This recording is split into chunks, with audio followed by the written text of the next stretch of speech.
നിങ്ങളുടെയൊക്കെ ലൈഫിലും ഉണ്ടാവില്ലേ ഇതുപോലെ ഒരു കുഞ്ഞു ബൈബിള് സെല്ലോ ടേപ്പൊക്കെ ഒട്ടിച്ച് നമ്മൾ ഭയങ്കര സൂക്ഷിച്ച് കാത്തു പരിപാലിച്ചൊരു ബൈബിള്. ഞങ്ങൾ സ്കൂളിൽ സൺഡേ സ്കൂളിലൊക്കെ പഠിക്കുന്ന സമയത്ത് ഞങ്ങളുടെ സിസ്റ്റർ ഞങ്ങളെക്കൊണ്ട് പറഞ്ഞ് അണ്ടർലൈൻ ചെയ്യിച്ച് ഓരോ നല്ല വചനങ്ങളൊക്കെ അണ്ടർലൈൻ ചെയ്യിച്ച് അങ്ങനെ എന്തോ ഇന്ന് ഞാൻ പ്രാർത്ഥിക്കാനെടുത്തപ്പം സാധാരണ വലിയ ബൈബിൾ എടുക്കണം, പക്ഷേ ഇന്നെന്തോ ഈ ഒരു ബൈബിളെടുത്ത് പ്രാർത്ഥിക്കാനൊക്കെ തോന്നി കേട്ടോ.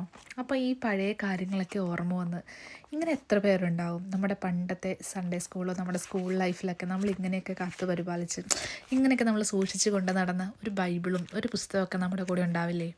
നമ്മൾ അതിൻ്റെ അകത്ത് എന്തൊക്കെ സൂക്ഷിച്ച് വെക്കൂലേ. ഇതാ എൻ്റെ OETയുടെ പാസ്വേഡും യൂസർ നെയിമും പിന്നെ നമുക്ക് ഇഷ്ടപ്പെട്ട ആൾക്കാരുടെ കല്യാണത്തിന് കിട്ടുന്ന കുഞ്ഞി കാർഡും പിന്നെ ഓരോ അടയാളങ്ങളൊക്കെ വെക്കാനായിട്ട് ഓരോ ഈശോയുടെയും മാതാവിൻ്റെയൊക്കെ കുഞ്ഞു കുഞ്ഞു ഫോട്ടോസും അങ്ങനെ എന്തെല്ലാം കാര്യങ്ങൾ കേട്ടോ. ഇത് കണ്ടോ എൻ്റെ ആദ്യ കുർബാനയുടെ നമ്മുടെ കാർഡാണ് കേട്ടോ. ഇതൊക്കെ ഇന്ന് കണ്ടപ്പം ഒരു ഭയങ്കര ഒരു എന്താ പറയുക പണ്ടത്തെ ഒരു നൊസ്റ്റാൾജിയ ആ ഒരു ഫീലിങ്സിലോട്ട് പോയി കേട്ടോ. അപ്പം ഞാൻ ഓർത്ത് ഒരു ചെറിയൊരു വീഡിയോ എടുത്ത് നമുക്ക് മുമ്പോട്ടാണെങ്കിലും കാണാമല്ലോ, ഒന്ന് ഓർത്തിരിക്കാമല്ലോ എന്നൊരു ഇതിൽ വേണ്ടി വെച്ചതാണ് കേട്ടോ.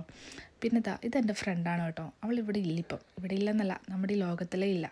പക്ഷേ അവളുടെ ഫോട്ടോയും ഞാൻ കട്ട് ചെയ്ത് ഇങ്ങനെ ബൈബിളിൽ എടുത്ത് വെച്ചിട്ടുണ്ട്. എന്തോ ഇത് കണ്ടോ, ഇതെൻ്റെ 6ാം ക്ലാസ്സിലുള്ള ബൈബിളാണ് കേട്ടോ. ഈ വലിയ ബൈബിളാണ് നമ്മൾ യൂസ് ചെയ്യുന്നതെങ്കിലും ആ കുഞ്ഞു ബൈബിൾ കണ്ടപ്പം ഇന്നെന്തോ പ്രാർത്ഥിക്കാൻ തോന്നി. പിന്നെ ഈ കാണുന്ന ഈ കുഞ്ഞു കുഞ്ഞു രൂപങ്ങളൊക്കെ ഉണ്ടല്ലോ, മാതാവ്, അന്തോനിസ് പുണ്യാളൻ, ഗീവർഗീസ് പുണ്യാളനൊക്കെ, ഇതൊക്കെ എൻ്റെ കൂടെ കുറേ വർഷങ്ങളായിട്ടുള്ളതാണ് കേട്ടോ. ചിലപ്പം എൻ്റെ കോളേജിലുണ്ടായിരുന്ന ഫ്രണ്ട്സിനറിയാം, ഹോസ്റ്റലിൽ നമുക്കിങ്ങനെ പ്രത്യേകിച്ച് സ്ഥലമൊന്നുമില്ല, കട്ടിലിൻ്റെ മുകളിൽ തന്നെ വെച്ച് എന്നും പ്രാർത്ഥിച്ച് അങ്ങനെയൊക്കെ ഒരു കാലം. പിന്നെ അതിൻ്റെ കൂടെ ഇപ്പോൾ എൻ്റെ ചാച്ചൻ്റെ ഫോട്ടോയും വെച്ചിട്ടുണ്ട് കേട്ടോ. പിന്നെ ഞങ്ങളുടെ പള്ളിയിലെ ആൾത്താര, ഞങ്ങൾക്ക് എന്നും മിസ് ചെയ്യുന്ന ഈ ആൾത്താരയുടെ ഫോട്ടോ.